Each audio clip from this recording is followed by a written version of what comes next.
आज की इस वीडियो में बात करने वाले हैं अल्लाह के एक ऐसे करिश्मे के बारे में जिसको जानकर आज दुनिया के बड़े बड़े साइंसदान परेशान हैं। जी हाँ दोस्तों, आज हम बात करने वाले हैं काबा शरीफ के बारे में और आपको खाना काबा का एक जिंदा करिश्मा और एक जिंदा करामात बताने वाले हैं जिसके बारे में जानकर आपका दिल खुश हो जाएगा।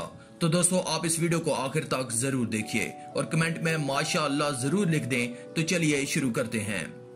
दोस्तों खाना काबा की साइंसी हकीकत यह है कि खाना काबा के ऊपर से कोई भी परिंदा या कोई भी जहाज परवाज नहीं कर सकता। इसकी हकीकत जब आप जानेंगे तो आप दंग रह जाएंगे। दोस्तों खाना काबा हजरत इब्राहिम अलैहिस्सलाम से लेकर आज तक जो खाना काबा से रोशनी निकलती है वो आसमानों का सीना चीर कर बगैर किसी रुकावट के सीधा 7वें आसमान तक जा पहुंचती है जहां बैतुल मामूर वाक़या है। कुरान करीम के मुताबिक बैतुल मामूर फरिश्तों का खाना काबा है और हर रोज 70,000 फरिश्ते इस काबे का तवाफ करते हैं। जमीन पर बनाया गया खाना काबा उसी तर्ज पर बनाया गया है जिसका हुक्म अल्लाह ताला ने दिया था। जदीद साइंस के मुताबिक की जाने वाली तमाम पैमाइशों के मुताबिक खाना काबा बगैर किसी शक के जमीन का मरकज यानी सेंटर है। ये वो मुकाम है जो जमीन के बिल्कुल सेंटर में वाक़या है।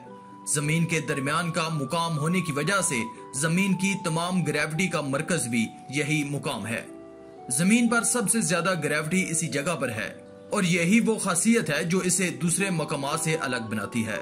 ग्रेविटी होने की वजह से यहाँ पर शदीद मैग्नेटिक फील्ड पाई जाती हैं। यही वजह है यहाँ पर किसी चीज का परवाज करना नामुमकिन है, चाहे वो हवाई जहाज हो या कोई परिंदा। खाना काबा के ऐन ऊपर परवाज नहीं कर सकता। अलबत्ता खाना काबा के इर्द गिर्द लातादाद परिंदे परवाज करते हुए देखे जा सकते हैं। दोस्तों वीडियो पसंद आए तो लाइक करें, शेयर करें और चैनल को सब्सक्राइब करना बिल्कुल ना भूलें ताकि आने वाली तमाम लेटेस्ट वीडियोस के अपडेट आपको मिलती रहें। शुक्रिया।